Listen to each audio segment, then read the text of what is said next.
வணக்கம் பவித்ரா. தமிழகம் முழுவதும் இன்று 12ஆம் வகுப்பு பொதுத் தேர்வானது 3302 மையங்களில் தொடங்கி இருக்கிறது. தமிழகம் முழுவதும் பொதுத் தேர்வு எழுதக்கூடிய பள்ளி மாணவர்கள் 7,72,200 பேர், அதே போல தனி தேர்வர்கள் 21,875 பேர் என மொத்தமாக 7,94,075 பேர் 12ஆம் பொது வகுப்பு தேர்வை இன்று எழுதுகிறார்கள். அதே போல சென்னையில் மட்டும் 12ஆம் வகுப்பு பொதுத் தேர்வை 62,124 மாணவர்கள் எழுதுகிறார்கள். சென்னையில் 240 தேர்வு மையங்களில் 12ஆம் பொதுத் தேர்வை மாணவர்கள் எழுதுகிறார்கள்.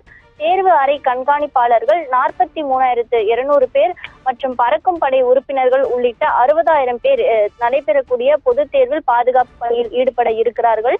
இந்த தேர்வுகளின் போது மாணவர்கள் எவ்வித முறைகேடுகளிலும் ஈடுபடக்கூடாது எனவும், அவ்வாறு முறைகேடுகளில் ஈடுபடும் மாணவர்கள் மீது கடுமையான நடவடிக்கை எடுக்கப்படும் என தமிழ்நாடு அரசு தேர்வுகள் இயக்ககமானது எச்சரிக்கை விடுத்திருக்கிறது.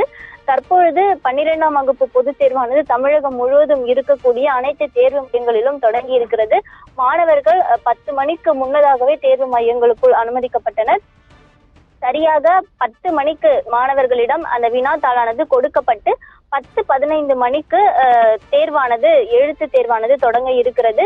இந்த தேர்வானது 1:15 மணி வரை 3 மணி நேரம் இந்த பொது தேர்வானது நடைபெற இருக்கிறது. தேர்வு தொடங்கும் முன் மாணவர்களுக்கு 15 நிமிடம் வினாத்தாள் படிக்கும் நேரமாக வழங்கப்பட்டு இருக்கிறது. அதே போல தேர்வு மையங்களில் குடிநீர் இருக்கை, மின்சாரம், அதே போல காற்றோட்டம், கழிவறை வசதிகள் சிறப்பான முறையில் ஏற்பாடு செய்யப்பட்டிருக்கின்றன. தேர்வு அறைக்குள் மின்சாதன பொருட்கள், கைக்குட்டை போன்ற பொருட்கள் எடுத்து செல்லக்கூடாது எனவும், தேர்வுக்கு தேவையான பொருட்கள் மட்டுமே எடுத்து செல்ல வேண்டும் என மாணவர்களுக்கு அறிவுறுத்தி தற்பொழுது இந்த தேர்வானது தொடங்கி நடைபெற்று வருகிறது. மாணவ மாணவிகள் பெற்றோர்களிடம் வாழ்த்து பெற்று தேர்வு அறைக்குள் சென்றனர். அதே போல ஆசிரியர்களிடமும் மாணவ மாணவிகள் வாழ்த்து பெற்று தற்பொழுது தேர்வு அறைக்குள் சென்றிருக்கின்றனர்.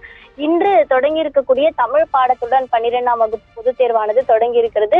இதனைத் தொடர்ந்து மார்ச் 22ஆம் தேதி வரை 12ஆம் வகுப்பு மாணவ மாணவிகளுக்கான பொதுத் தேர்வானது நடைபெற இருக்கிறது பவித்ரா. இதனைத் தொடர்ந்து வருகிற மே மாதம் 6ஆம் தேதி இந்த தேர்வுக்கான ரிசல்ட் ஆனது அறிவிக்கப்பட இருக்கிறது பவித்ரா.